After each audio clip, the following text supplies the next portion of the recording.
Hello student, स्वागत है आप सभी का हमारे इस लर्निंग प्लेटफॉर्म बीएससी बायो वाला में। स्टूडेंट, प्रीवियस क्लास में मैंने आपको बायो मॉलिक्यूल्स के बारे में बताया था, ठीक।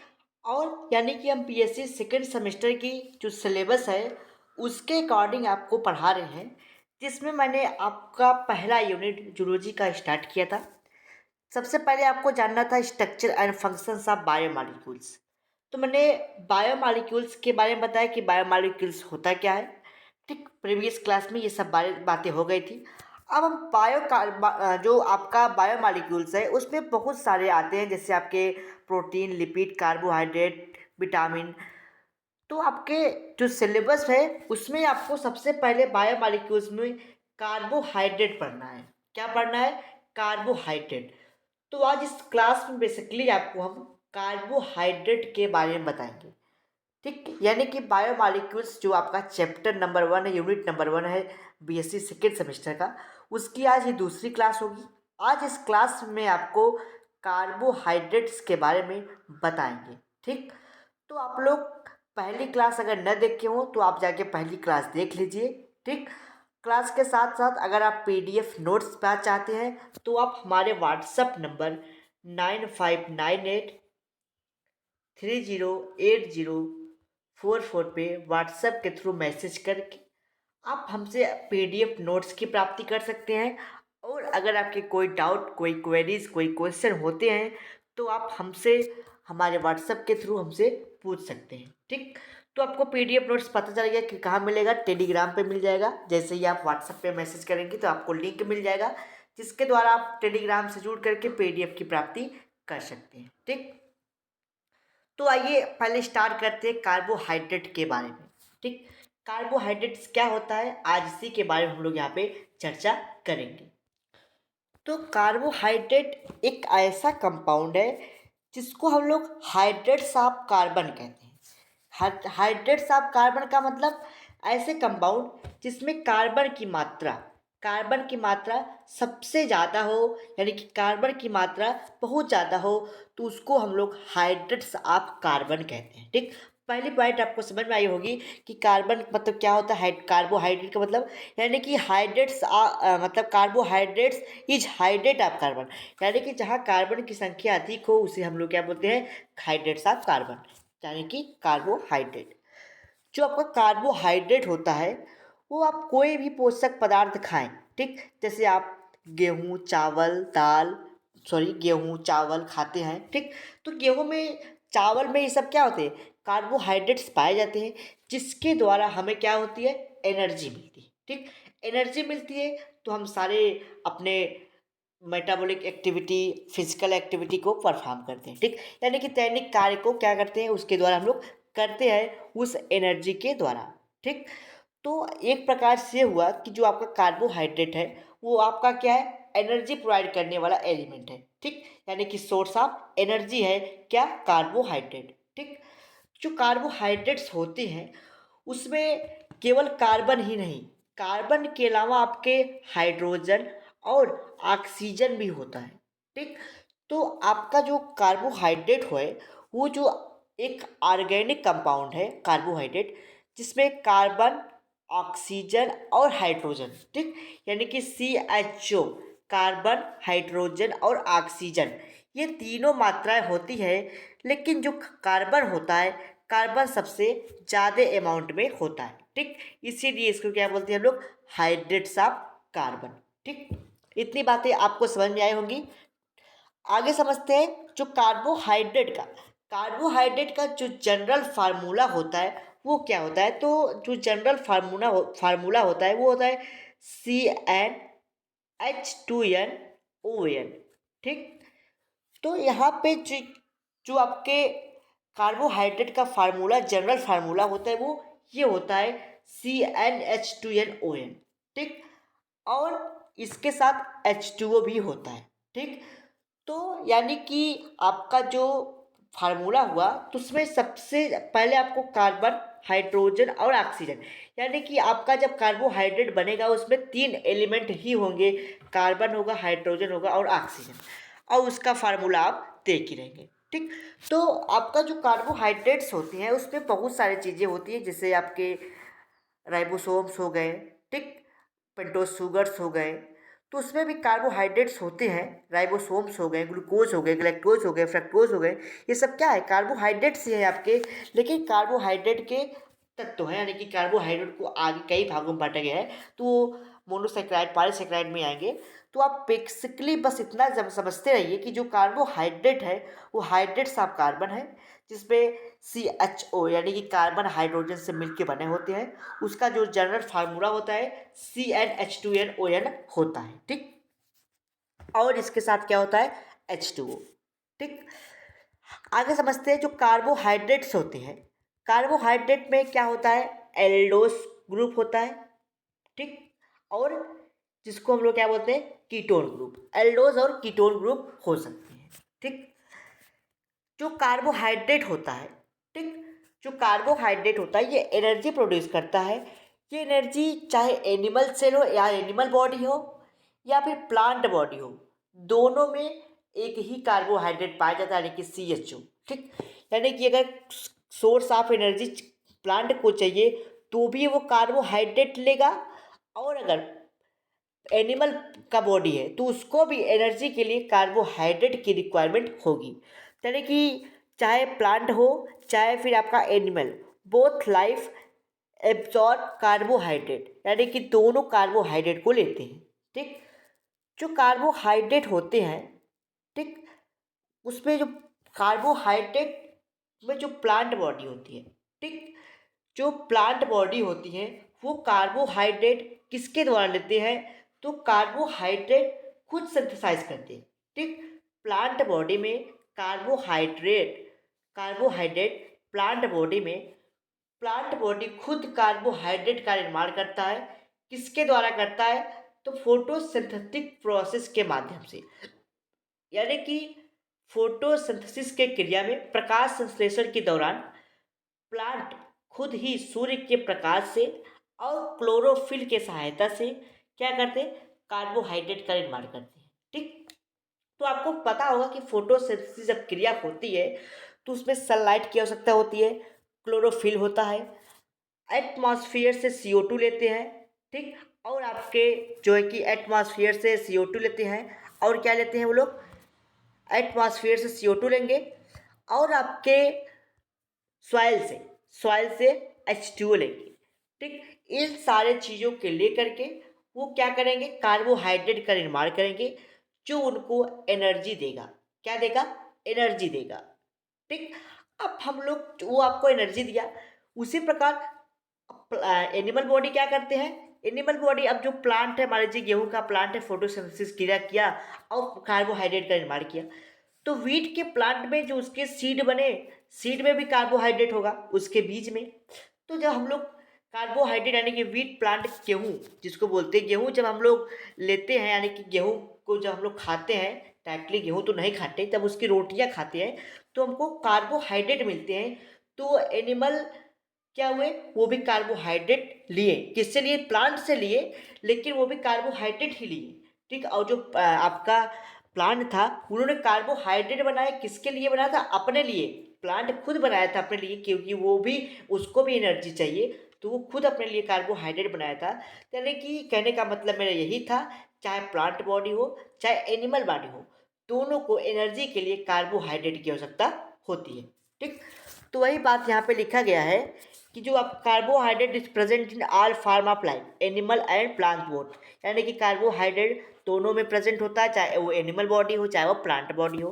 Carbohydrate synthesis occurs by in plant by photosynthetic process, जो आपके प्लांट में होता है कार्बोहाइड्रेट फोटोसिंथेसिस के द्वारा होता है। कब होता है, इन प्रेजेंस ऑफ लाइट, सूर्य के प्रकाश की उपस्थिति में, क्लोरोफिल के सहायता से, और क्या करते हैं वो लोग, CO2 लेते हैं, और वाटर यानी कि H2O के हेल्प से कार्बोहाइड्रेट को क्या करते हैं, कार्बोहाइड्रेट का निर्माण करते हैं। और किस लिए करते हैं, प्रोडक्शन ऑफ एनर्जी, एनर्जी को प्राप्त करने के लिए, ठीक।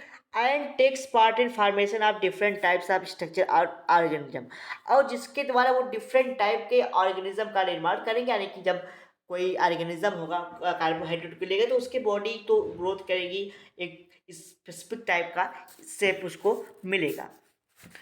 तो ये बेसिक बात है कार्बोहाइड्रेट्स के बारे में। तो अगर आपसे पूछा जाए कि कार्बोहाइड्रेट क्या है तो आप अपने सेमेस्टर एग्जाम में इतनी सारी बातें अवश्य लिखिएगा। फिर उसके बाद क्लासिफिकेशन उसका लिखिएगा। जो कार्बोहाइड्रेट्स हैं बेसिकली वो सोर्स ऑफ एनर्जी प्रोवाइड करते हैं, एनर्जी के लिए ही होता है। ठीक। अब जो कार्बोहाइड्रेट्स होते हैं वो कई प्रकार के हो सकते हैं। मेनली कार्बोहाइड्रेट 3 प्रकार का माना गया है। ठीक।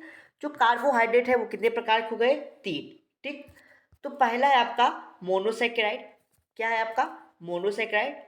दूसरा डाइसेकेराइड, जिसको हम लोग ओलिगोसेकेराइड भी बोलते हैं।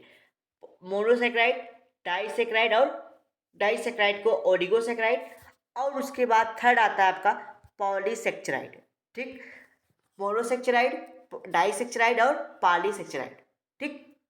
मोनोसेकेराइड में क्या होता है कि जब आपका जो शुगर होता है, ठीक, जो शुगर होते हैं, शुगर जब हाइड्रोलाइज होता है, ठीक, क्या होते हैं? जब शुगर हाइड्रोलाइज होता है या फिर आपका जिसको आप लोग कार्बोहाइड्रेट बोलते हैं, ठीक, कार्बोहाइड्रेट जब क्या होगा? हाइड्रोलाइज होगा। ठीक। क्या होगा? हाइड्रोलाइज होगा। अगर वो हाइड्रोलाइज हो गया, ठीक, तब वो डाइसेकेराइड का फॉर्मेशन करेंगे। ठीक। यानी कि मान लीजिए कोई कार्बोहाइड्रेट है, ठीक, जब उसको H2O से रिएक्शन कराएंगे, हाइड्रोलाइज उसको करेंगे, अगर वो हाइड्रोलाइज हो गया तो वो डाइसेकेराइड और पॉलीसेकेराइड का निर्माण करेगा। और अगर वो जो आपका कार्बोहाइड्रेट है वो हाइड्रोलाइज नहीं हुआ सिंपलर फॉर्म में, यानी कि कॉम्प्लेक्स फॉर्म में, कॉम्प्लेक्स फॉर्म था उसका, सिंपलर फॉर्म में वो कन्वर्ट नहीं हुआ, तब उसको मोनोसेकेराइड बोलेंगे। यानी कि अगर कार्बोहाइड्रेट है आप उसको हाइड्रोलाइज करो H2O से, अगर वो हाइड्रोलाइज नहीं होता है, हाइड्रोलाइज नहीं होता है, क्या होता है? हाइड्रोलाइज नहीं होता है, तब उससे हम लोग क्या करेंगे? मोनोसेकेराइड करेंगे। और अगर हाइड्रोलाइज हो गया, क्या हो गया? अगर वो हाइड्रोलाइज हो गया, ठीक, तब उसको हम लोग पॉलीसेकेराइड या फिर डाइसेकेराइड का नाम देंगे। ठीक। तो इतनी ही बात ध्यान लीजिए, जब आपका कार्बोहाइड्रेट क्या हो जाए? हाइड्रोलाइज हो जाए तो उसको डाइसेकेराइड बोलेंगे। अगर नहीं होगा तो उसको क्या बोलेंगे? मोनोसेकेराइड। यानी कि कार्बोहाइड्रेट्स को हाइड्रोलाइज करने पे वो सिंपलर फॉर्म में कन्वर्ट न हो, ठीक, यानी कि कॉम्प्लेक्स फॉर्म में सिंपलर फॉर्म में फर्दर डिवाइड ना हो, तब उसको क्या कहते हैं हम लोग? उसको कहते हैं हम लोग मोनोसेकेराइड। ठीक। मोनोसेकेराइड कहते हैं। मोनोसेकेराइड का जो जनरल फार्मूला होता है वो CnH2nOn होता है, यानी कि कार्बोहाइड्रेट का जो फार्मूला है वही है आपका CnH2nOn। ठीक। आगे समझते हैं जो मोनोसेकेराइड होते हैं कौन कौन से होते हैं। तो आपका ट्राइओज हो गया, ठीक, टेट्रोज हो गया, पेंटोज हो गया, हेक्सोज हो गया। ठीक। ये सब क्या है? आपके मोनोसेकेराइड है। ठीक। आपका जो अब पेंटोज हो गया, मान लीजिए पेंटोज है, तो पेंटोज में क्या क्या होता है? डीऑक्सीराइबोज होगा एंड राइबोज होगा, यानी कि DNA और RNA में जो पाया जाता है, जो शुगर पाए जाते हैं, पेंटोज शुगर पाया जाता है, डीऑक्सीराइबोज एंड राइबोज, तो वो सब किसके बने होते हैं? वो सब पेंटोज के बने होते हैं। हेक्सोज में क्या होता है? ग्लूकोज होता है, ग्लैक्टोज होता है, फ्रक्टोज होता है।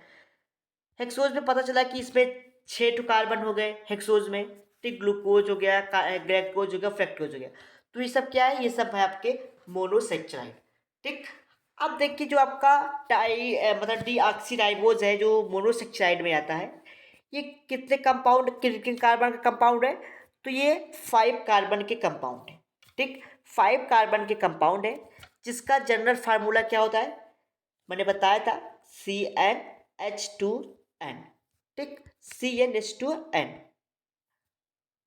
CnH2n और ON। ठीक। तो ये क्या हो गया? आपका कार्बन मोनोसेकेराइड का फार्मूला हो गया। अब इसी फार्मूले पे ये आपका डीऑक्सीराइबोज है। डीऑक्सीराइबोज का जो फार्मूला होता है वो C5H10O4 हो गया। ठीक। C5H10O4 हो गया। अब इसको, ये तो एक फार्मूला हो गया। अच्छा, जब इसका हम लोग स्ट्रक्चर बनाएंगे तो कुछ स्ट्रक्चर इस प्रकार से आपको दिखाई पड़ेगा। ठीक, यानी कि ये पहला कार्बन, ये दूसरा, ये तीसरा, ये चौथा, पांचवा कार्बन यहाँ पे। ठीक, 5 कार्बन हो गया। उसके बाद 5 कार्बन की बैलेंसिंग करेंगे हाइड्रोजन के बॉन्ड के द्वारा। ठीक, तो हाइड्रोजन एक ऑक्सीजन यहाँ पे लगा रहेगा और इसको एक हम लोग क्या बना देंगे, ये एक रिंग बन जाएगा। ठीक, इस रिंग में ऑक्सीजन और जो है कि हाइड्रेट ग्रुप और हाइड्रोजन, ठीक, ये दोनों का बैलेंसिंग करेंगे। ठीक, तो एक यहाँ पे हाइड्रोजन लग जाएगा, यहाँ पे, फिर यहाँ पे OH ग्रुप जुड़ जाएगा और यहाँ पे CH2OH। ठीक, यानी कि यहाँ पे CH2OH जुड़ जाएगा, एक हाइड्रोजन, मतलब एक कार्बन, 2 हाइड्रोजन और एक हाइड्रेट ग्रुप। तो इसके साथ ये जुड़ के डीऑक्सीराइबोज का निर्माण करेगा। ठीक, उसी के बाद जब आपका जो ये हाइड्रोज है, ठीक, जब ये आपका डीऑक्सीराइबोज यानी कि एक ऑक्सीजन इसमें कम है, डीऑक्सीराइबोज एक ऑक्सीजन कम है, जब ये ऑक्सीजन यानी कि C5H10O5 हो जाए, ठीक, यानी कि ऑक्सीजन की एक मात्रा और बढ़ा दी जाए, उससे हम लोग क्या बोलते हैं, राइबोज बोलते हैं। ठीक, तो यानी कि यहाँ पे आप एक ऑक्सीजन और दोगे, यहाँ पे ऑक्सीजन क्या होगा, एब्सेंट होगा। ठीक, एक ऑक्सीजन यहाँ पे कम होगा, एक ऑक्सीजन इस पे ज़्यादा होगा, तब इसको हम लोग राइबोज का नाम देते हैं, इसको डीऑक्सीराइबोज का। ठीक, तो ये थोड़ी केमिस्ट्री की बातें हैं, इसको आप लोग समझ लीजिएगा। आगे हम लोग समझते हैं ग्लूकोज का फार्मूला। जो ग्लूकोज होते हैं, ठीक, क्या होते हैं, ग्लूकोज। ग्लूकोज आपका किस में आता है, तो ग्लूकोज आता है आपका हेक्सोज में। किस में आता है, हेक्सोज में आता है। हेक्सोज का मतलब जब 6 कार्बन, ठीक, 6 कार्बन में क्या आता है, हेक्सोज। अब हेक्सोज में 3 चीज़ें आती हैं, आपके मैंने बताया था अभी, ग्लूकोज आएगा, गैलेक्टोज आएगा और फ्रक्टोज आएगा। ठीक, यानी कि हेक्सोज में आपके क्या क्या आते हैं, ग्लूकोज, गैलेक्टोज और फ्रक्टोज। जो ग्लूकोज होता है उसका जनरल फार्मूला क्या होगा, CN यानी कि C6H12O6। ठीक, इसका फार्मूला ये हो गया C6H12O6। ठीक, अब इस ग्लूकोज को एक बेंजीन रिंग के सहायता से इसको क्या करेंगे, व्यवस्थित करेंगे। ठीक, यानी कि पहला कार्बन, दूसरा कार्बन, तीसरा, चौथा, पांचवा कार्बन और छठा कार्बन यहाँ पे लगा रहेगा। ठीक, अब उसकी बैलेंसिंग कर देंगे, इस प्रकार से क्या हो जाएगा, आपका ग्लूकोज बन जाएगा। उसी प्रकार आपका गैलेक्टोज, गैलेक्टोज का भी जनरल फार्मूला लगभग सेम ही होता है, C6H12O6। बस खाली क्या होते हैं, इसका जो बैलेंसिंग का सिस्टम होता है वो थोड़ा सा अदला बदली होता है। ठीक, क्या होता है, थोड़े से वो चेंज होते हैं। क्या चेंज होता है कि जो इसका ग्लूकोज है वो यहाँ पे लग गया और ये यहाँ पे एक साइड में लग जाते हैं। ठीक, तो ये थोड़े थोड़े डिफरेंसेस होते हैं इसमें, देख सकते हैं आप लोग कि OH ग्रुप यहाँ पे है और OH ग्रुप इस पे यहाँ पे है, बस यही थोड़े से डिफरेंसेस होते हैं, बाकी जनरल फार्मूला सेम ही होता है। ठीक, फ्रक्टोज क्या होता है, उसका भी जनरल फार्मूला भी यही होता है, बट ये थोड़े से अलग सिस्टमेटिक ढंग से इसको क्या अरेंजमेंट किया जाता है। ठीक, तो ये क्या हो गया, आपका फ्रक्टोज हो गया। आगे बात करते हैं हम लोग ऑलिगोसैकेराइड या फिर डाइसैकेराइड का। ठीक, डाइसैकेराइड क्या होता है और एलिगोसैकेराइड क्या होता है, पहले इसको समझिए आप लोग। ठीक, ऑलिगोसैकेराइड या फिर डाइसैकेराइड का जो जनरल डिफिनीशन होता है वो ये होता है कि जब दो या दो से अधिक, ठीक, जब दो या फिर मोर देन टू, यानी कि दो या दो से अधिक, जब मोनोसेक्चराइड, जब दो या दो से अधिक मोनोसेक्चराइड आपस में जुड़ जाए, किसके द्वारा जुड़े, ग्लाइकोसिडिक बॉन्ड के द्वारा। जब दो या दो से अधिक, ठीक, जब यानी कि व्हेन टू या more than two monosaccharide are bind together by glycosidic bond called as oligosaccharide. यानी कि जब दो या दो से अधिक मोनोसेक्चराइड आपस में जुड़ जाए, किसके द्वारा जुड़े, ग्लाइकोसिडिक बॉन्ड के द्वारा। ठीक, ग्लाइकोसिडिक बॉन्ड के द्वारा जुड़ जाए तब उसको हम लोग ओलिगोसेक्चराइड बोलते हैं। ठीक, जो ओलिगोसेक्चराइड होता है, ठीक, जो ओलिगोसेक्चराइड होता है वो क्या होते हैं, वो स्टेबल होते हैं। ठीक, स्टेबल होते हैं, but disaccharide are most important nutrient. लेकिन जो आपका ये डाइसेक्राइड है यानी कि जिसको ऑलिगोसेक्राइड बोलते हैं, ये मोस्ट इंपॉर्टेंट है न्यूट्रिएंट, यानी कि ये आपका जो कार्बोहाइड्रेट वो न्यूट्रिएंट के ही पे बेस पे काम करता है, लेकिन ये ऑल मोनोसेक्राइड की अपेक्षा काफ़ी अच्छा होता है न्यूट्रिएंट पे, क्योंकि ये बहुत सारे आपके मोनोसेक्राइड से मिलके बने होते हैं। ठीक, मैंने बताया कि जो डाइसेक्राइड होता है उसी को ओलिगोसेक्राइड बोलते हैं। तो ओलिगोसेक्राइड यानी कि डाइसेक्राइड के बिहेव से क्या आपका डिफरेंशिएशन बनेगा, wait two monomer molecule ORR monosaccharide molecule, यानी कि जब एक ही तरह के मोनोमर का मतलब क्या होता है, एक ही तरह के मोनोसेक्राइड। यहाँ पे बोला कि जब दो मोनोमर यानी कि दो मोनोसेक्साइड आपस में जुड़े किसके द्वारा, ग्लाइकोसिडिक बॉन्ड द्वारा, तब उसको हम लोग डाइसेक्राइड बोलते हैं। ठीक, तो जो डाइसेक्राइड होता है उसका जो एग्जाम्पल्स है वो है माल्टोज, सुक्रोज और लैक्टोज। माल्टोज को हम लोग ग्रेन शुगर का नाम देते हैं यानी कि malt sugar, sucrose cane sugar यानी कि जो गन्ना में पाया जाता है, और लैक्टोज मिल्क शुगर यानी कि जो दूध में पाया जाता है। ठीक, क्या होता है वो लैक्टोज होता है। ठीक, ये हो गया आपका क्या, ओलिगोसेक्राइड या फिर डाइसेक्राइड का एग्जाम्पल।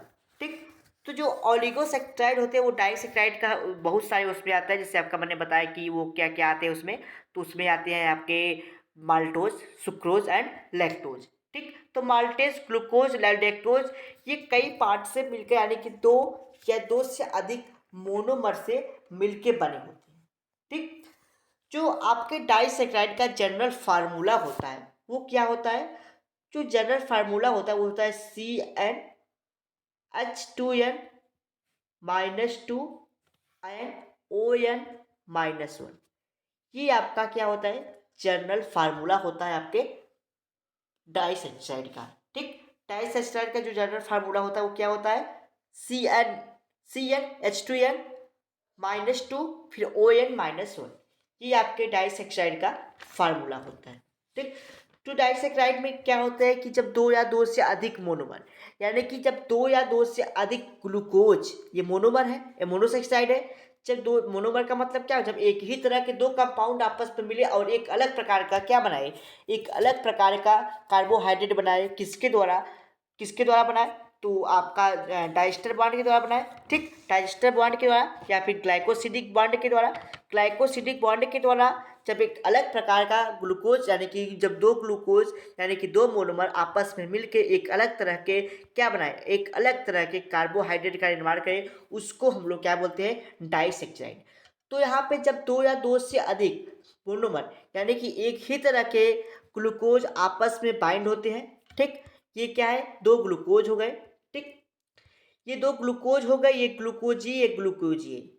अब ये दोनों ग्लूकोज किसके द्वारा आपके बाइंड होंगे, तो ये आपके ग्लाइकोसिडिक बॉन्ड द्वारा।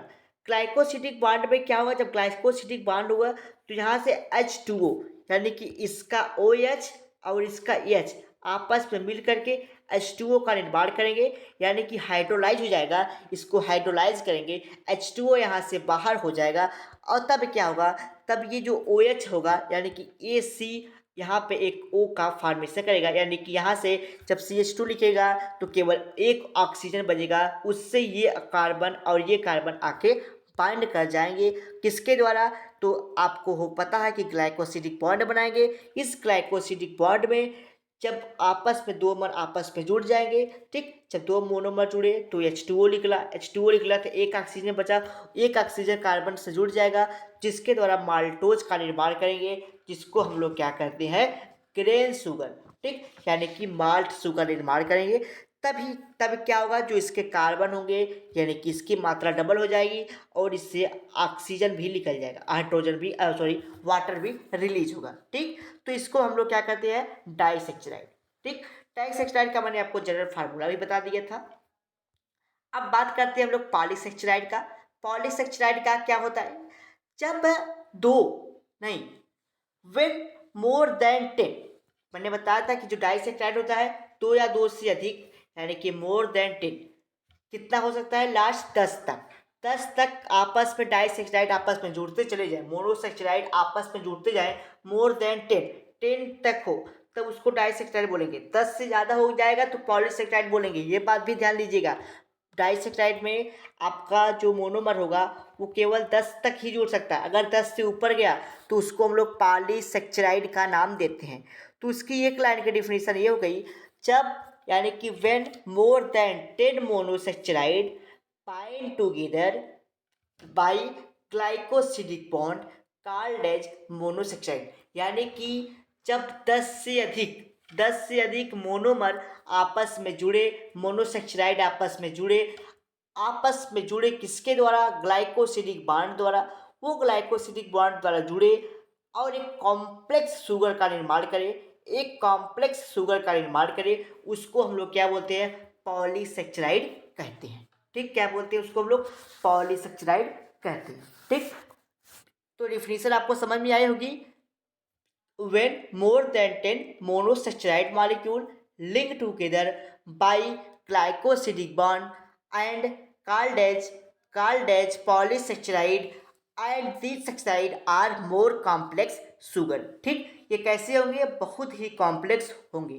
ठीक, on the basis of structure, ठीक, on the basis of their structure polysaccharide divided into 2 category. यानी कि जब इतने जटिल कार्बोहाइड्रेट बनेगा उसके स्ट्रक्चर के हिसाब से, ठीक, स्ट्रक्चर से हिसाब से उसको 2 भागों में बांटा गया है। होमोसेक्राइड, जिसको बोलते हैं हम लोग होमोपॉलीसेक्राइड, हेटेरोपॉलीसेक्राइड। होमोपॉलीसेक्राइड और हेटेरोपॉलीसेक्राइड। होमोपॉलीसेक्राइड क्या होता है, हेटेरोपॉलीसेक्राइड क्या होता है, आइए हम एक एक करके समझते हैं।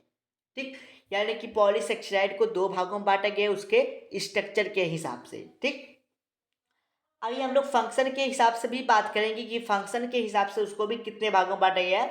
तो उसके स्ट्रक्चर के हिसाब से, यानी कि on the basis of structure polysaccharide are divided into 2 categories. ठीक, पहला है आपका मोनोपॉलीसेक्राइड, हेटेरोपॉलीसेक्राइड।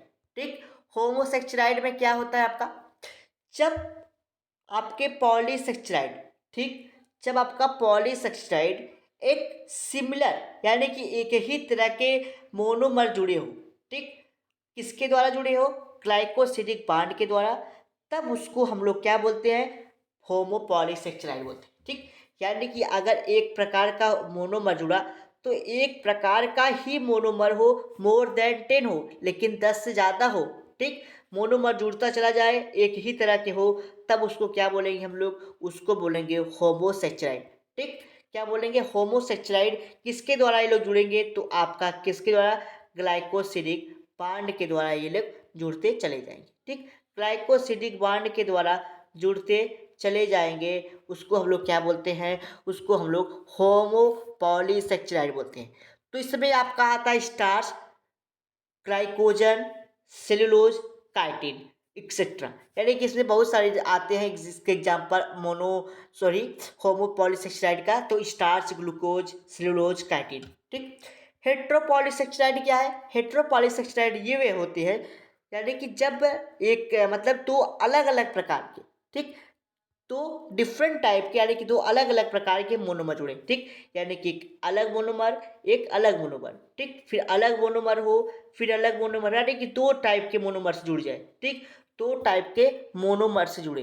ठीक, उसमें क्या होता है? आपका एक ही प्रकार का मोनोमर जुड़ा होता है। होमोपॉलीसेक्राइड में एक ही प्रकार के मोनोमर होते हैं, बट जब आपका हेटेरोपॉलीसेक्राइड होता है तो उसमें 2 अलग अलग प्रकार के मोनोमर होते हैं, यानी कि एक बड़ा होगा तो दूसरा उससे भी बड़ा होगा। ठीक, अगर छोटा है तो उससे बड़ा होगा। ठीक, यानी कि 2 अलग अलग प्रकार के मोनोमर पाए जाते हैं। अब ये मोनोमर किसके द्वारा जुड़ेंगे? तो ये हो जाएंगे आपके ग्लाइकोसिडिक बॉन्ड के द्वारा, ऐसे जुड़ जाएंगे। तो ग्लाइकोसिडिक बॉन्ड के द्वारा जुड़ करके क्या बनाएंगे? हेटेरोपॉलीसेक्राइड। ठीक, तो इसके एग्जाम्पल है हिपेरिन, ठीक, हाइलेल्यूरोनिक एसिड और आइसो इंसुलिन प्रोटीन। ठीक, इंसुलिन, ठीक, और हिपेरिन, आयोरुलिन। तो ये सब क्या है आपके?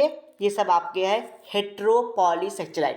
ठीक, उसके बाद आपके जो पॉलीसेक्राइड है उसके मैंने स्ट्रक्चर के हिसाब से उसको 2 भागों में बताया।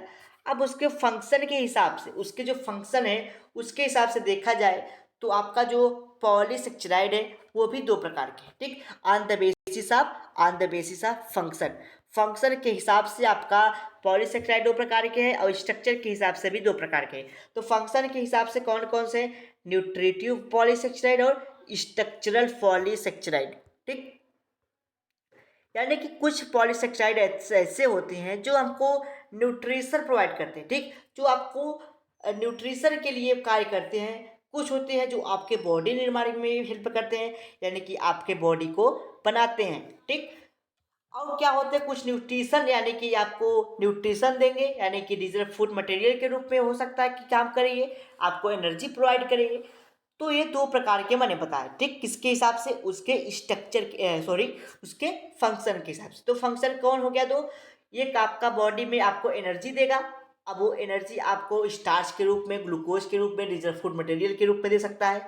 और दूसरा आपका स्ट्रक्चर के रूप में आपके बॉडी का निर्माण करेगा, आपके बॉडी के स्ट्रक्चर का फॉर्मेशन करेगा, ठीक। तो न्यूट्रिशनल पॉलीसेक्राइड क्या होते हैं कि those polysaccharide which form ORR content nutritional polysaccharide are called as nutritive polysaccharide ORR functional polysaccharide, ठीक। यानी कि ऐसे पॉलीसेक्राइड जो हमको क्या करें? न्यूट्रिशन प्रोवाइड करें, ठीक। वो न्यूट्रिशन उस जो हमको न्यूट्रिशन प्रोवाइड करते हैं उसको हम लोग न्यूट्रिटिव पॉलीसेक्राइड बोलते हैं या फिर फंक्शनल पॉलीसेक्राइड बोलते हैं। जैसे आपका स्टार्च, ग्लूकोज, ठीक, स्टार्च हो गए, ग्लूकोज हो गए, ठीक। अब जो स्टार्च होता है वो क्या है? एक प्रकार का रिजर्व फूड मटेरियल है जो कहाँ पाया जाता है? प्लांट बॉडी में, ठीक। और जो ग्लूकोज है वो भी रिजर्व फूड मटेरियल है, बट कहाँ होता है? वो एनिमल बॉडी में। तो कैसे काम किया? न्यूट्रिशन यानी कि फूड मटेरियल के रूप में काम किया। दूसरा है आपका स्ट्रक्चरल पॉलीसेक्राइड। कुछ पॉलीसेक्राइड ऐसे होते हैं जो एनिमल बॉडी और प्लांट बॉडी को निर्माण करते हैं। जैसे जो एनिमल की जो प्लांट बॉडी होती है, ठीक, उसमें काइटिन की झिल्ली पाई जाती है, सेलुलोज पाए जाते हैं, ठीक, जिससे उसकी बॉडी को प्रोटेक्ट किया जाता है, ठीक। प्लाज्मा मेम्ब्रेन पाया जाता है। तो वो कैसे है? स्ट्रक्चरल पॉलीसेक्राइड है, यानी कि वो आपके बॉडी का निर्माण करते हैं, ठीक। तो उसमें बहुत सारे आते हैं, जिससे मैंने बताया कि काइटिन और सेलुलोज, ठीक।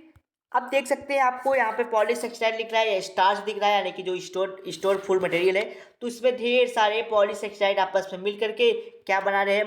मोनोमर मिल करके आपको पॉलीसेक्राइड का निर्माण कर सकते हैं, ठीक। इसमें तो आपको केवल 4 ही दिखाया गया है, इसमें मोर देन 10 यानी कि लगभग 10, 15, 20, 25 जुड़ सकते हैं आपके मोनोमर, ठीक। आइए समझते हैं biological significance of carbohydrate. Carbohydrate का, ठीक, कार्बोहाइड्रेट का क्या फंक्शन है, उसका क्या फंक्शन है बायोलॉजिकल सिग्निफिकेंस के हिसाब से, यानी कि उसका क्या सिग्निफिकेंस है जिसको हम लोग फंक्शन बोलते हैं। तो आपको इस यूनिट में पढ़ना ही है था structure and functions of biomolecules. तो बायोमॉलिक्यूल्स में हम लोग किसके बारे में पढ़े? कार्बोहाइड्रेट के। अब उसी का हम लोग फंक्शन समझेंगे कि वो क्या क्या हेल्प करता है हमारे बॉडी में, ठीक, कार्बोहाइड्रेट। तो आप लोग हेडिंग लगाइएगा बायोलॉजिकल सिग्निफिकेंस ऑफ कार्बोहाइड्रेट, या फिर आप लोग बोल दीजिएगा फंक्शंस ऑफ कार्बोहाइड्रेट। कार्बोहाइड्रेट के क्या फंक्शन है, क्या कार्य है? तो जो कार्बोहाइड्रेट के हैं उसके बहुत सारे बायोलॉजिकल सिग्निफिकेंस है, बहुत सारे बायोलॉजिकल एक्टिविटी हैं, बायोलॉजिकल फंक्शन हैं। तो पहला आपका क्या है? जो कार्बोहाइड्रेट्स होते हैं, ठीक, चीफ उसको किसके बोलते हैं कि वो सबसे ज़्यादा कार्बोहाइड्रेट का यही का रोल ही है कि प्रोडक्शन ऑफ एनर्जी, एनर्जी को प्रोड्यूस करना, ठीक, यानी कि हमारे बॉडी को एनर्जी देना, ठीक। यानी कि जब हम लोग ग्लूकोज लेते हैं, ठीक, ग्लूकोज है गया, जब वो हाइड्रोलाइज होगा, यानी कि ग्लूकोज को वाटर में मिला के पी लेते हैं, ठीक, तो हाइड्रोलाइज होगा तो हमको क्या देगा? एनर्जी देगा ना, एनर्जी का फॉर्मेशन करेगा। और एनर्जी कैसे मिलेगी हमको? तुरंत मिलेगी, जैसे पिए तुरंत एनर्जी मिल गई, ठीक। तो कैसे होगा? ये एनर्जी प्रोड्यूस करते हैं। लिपिड से भी एनर्जी मिलती है, बट वो तुरंत एनर्जी नहीं देते हैं, वो केवल फेवरेबल कंडीशन में आपके क्या इनफेवरेबल कंडीशन में आपको क्या करते हैं? आपको एनर्जी देते हैं, ठीक। When one glucose molecule oxidize produces 38 ADP molecules after cellulose respiration। यानी कि श्वसन क्रिया में जब एक ग्लूकोज का मॉलिक्यूल ऑक्सीडाइज होता है तो हमको 38 एटीपी मॉलिक्यूल्स मिलते हैं किसके रूप में, एनर्जी के रूप में। ठीक, वैसे तो 40 एटीपी बनते हैं लेकिन हमको 38 एटीपी मिलता है एनर्जी के रूप में। आगे समझते हैं third point, carbohydrate are stored in animal cell form of glycogen ओ and carbohydrate are stored in plant in form of starch. जो कार्बोहाइड्रेट्स होते हैं वो एनिमल में भी स्टोर होते हैं और प्लांट बॉडी में स्टोर होते हैं। जो एनिमल बॉडी में स्टोर होगा उसको हम लोग ग्लाइकोजन बोलते हैं और जो एनिमल प्लांट बॉडी में होता है उसको स्टार्च बोलते हैं। ठीक, तो कार्बोहाइड्रेट दोनों में रिजर्व फूड मटेरियल की तरह काम करता है, यानी कि वो हमको न्यूट्रिशन देते हैं। और जो प्लांट बॉडी होता है उसमें स्टार्च के रूप में रिजर्व फूड मटेरियल रहता है और एनिमल बॉडी में ग्लाइकोजन के रूप में रिजर्व फूड मटेरियल होता है। ठीक, चौथी पॉइंट समझते हैं, जो कार्बोहाइड्रेट होते हैं वो आपके ग्लूकोज लेवल, यानी कि ब्लड में आपका ग्लूकोज होता है तो ब्लड के ग्लूकोज लेवल को मेंटेन किया रहता है। यानी कि जो कार्बोहाइड्रेट है वो बहुत सारे ग्लूकोज से मिलके बने होते हैं और आपके जो ब्लड है वो भी, उसमें भी ग्लूकोज होता है। तो अगर आपकी बॉडी में ग्लूकोज की मात्रा कम होती है तो कार्बोहाइड्रेट आपके ग्लूकोज की मात्रा को मेंटेन करती है। ठीक, आगे बढ़ते हैं हम लोग। Carbohydrate play important role in formation of plasma membrane and cell wall. जो आपका कार्बोहाइड्रेट होता है वो आपके बॉडी में स्ट्रक्चरल स्ट्रक्चरल पॉलीसेक्राइड के रूप में कार्य करता है। ठीक, यानी कि स्ट्रक्चर का भी फॉर्मेशन करता है। तो मैंने बताया था जो आपका पॉलीसेक्राइड है वो कार्बोहाइड्रेट के द्वारा सेलुलोज का फॉर्मेशन करता है। ठीक, क्या सॉरी, यहाँ पे क्या क्या फॉर्मेशन करेगा, प्लाज्मा मेम्ब्रेन का फॉर्मेशन करेगा, किसमें, एनिमल बॉडी में, और सेल वॉल का फॉर्मेशन करेगा। ठीक, वहीं साथ ही साथ प्लांट बॉडी में क्या क्या बनाएगा, सेलुलोज बनाएगा जो उसको एक स्पेसिफिक शेप प्रोवाइड करेगा। यानी कि प्लाज्मा, यानी कि एनिमल बॉडी में, ठीक, प्लांट बॉडी में क्या करेगा, सेलुलोज बनाएगा और एनिमल बॉडी में प्लाज्मा मेम्ब्रेन और सेल वॉल का फॉर्मेशन करेगा। ठीक, chitin is outer covering arthropods साइटो इसको स्केलेटन। ठीक, यानी कि जो काइटिन होती है, काइटिन एक्सोस्केलेटन की क्या है, आउटर लेयर होती है। ठीक, आउटर कवरिंग लेयर होती है आर्थ्रोपोड में। जो आर्थ्रोपोड्स होते हैं, आर्थ्रोपोड जिसमें साइटोस्केलेटन आते हैं, उसमें आउटर जो उसकी कवरिंग होती है वो काइटिन की बनी होती है। वो काइटिन किसकी होती है, कार्बोहाइड्रेट्स की होती हैं। ठीक, chitin take part in formation of cellulose in fungi. जो काइटिन होता है, जो काइटिन होती है वो आउटर कवरिंग बनाती है आर्थ्रोपोड में आपका फंजाई आता है। तो फंजाई में वो आउटर लेयर का, यानी कि आउटर लेयर सिलवाल होती है, तो सिलवाल का फॉर्मेशन किसके द्वारा होता है, काइटिन के द्वारा। और काइटिन किसका बना होता है, तो काइटिन बना होता है आपके ग्लूकोज, यानी कि उसका कार्बोहाइड्रेट का। ठीक, उसके बाद जो आपका कार्बोहाइड्रेट है, ठीक, अगले पॉइंट में क्या है आपका, ग्लूकोसामाइन कि क्या होता है, ग्लूकोसामाइन। जो ग्लूकोसामाइन होता है वो कहाँ पाया जाता है, तो ग्लूकोसामाइन पाया जाता है आपका कार्टिलेज में। यहाँ पे लिख दीजिएगा कार्टिलेज। कार्टिलेज ऑफ वर्टिब्रेट में एक कार्टिलेज आता है, एक इंडिविजुअल है, उसमें ग्लूकोसामाइन पाया जाता है जो कार्बोहाइड्रेट का बना होता है।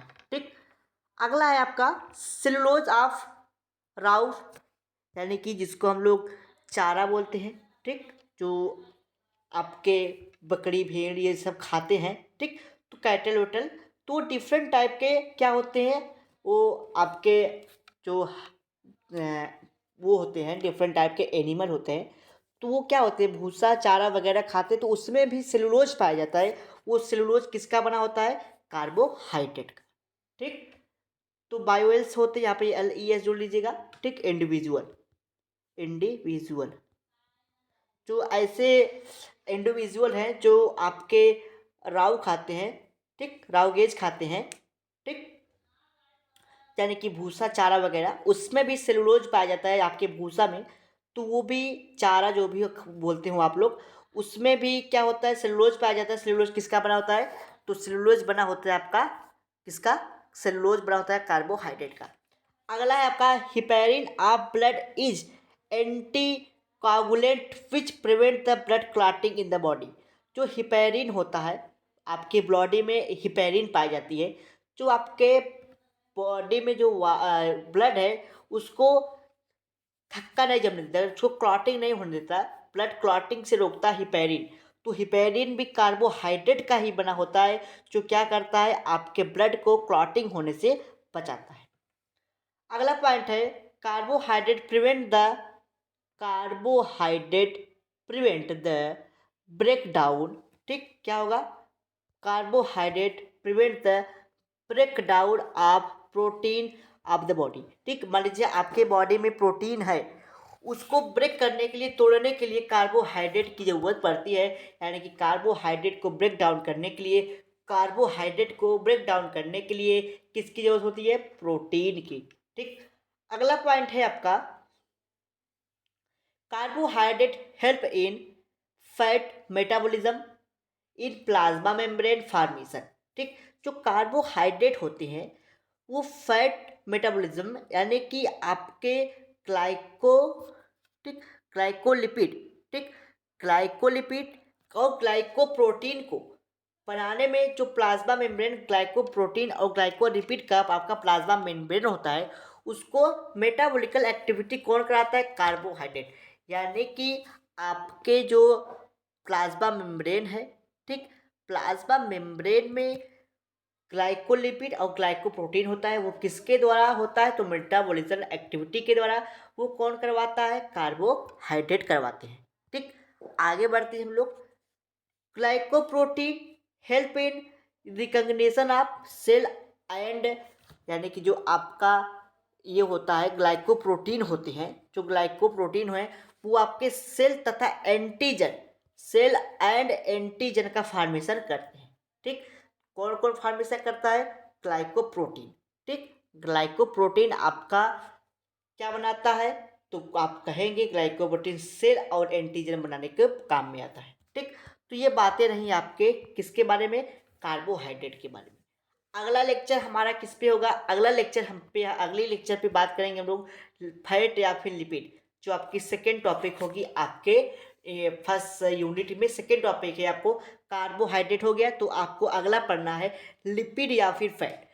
लिपिड या फैट को अगले लेक्चर में हम लोग कवर करेंगे। ठीक, इसके दौरान अगर आपके कोई डाउट, कोई क्वेश्चन होते हैं तो आप हमसे पूछ लीजिएगा। ठीक, चलिए मिलते हैं अगले लेक्चर में किसी इंपॉर्टेंट टॉपिक के साथ।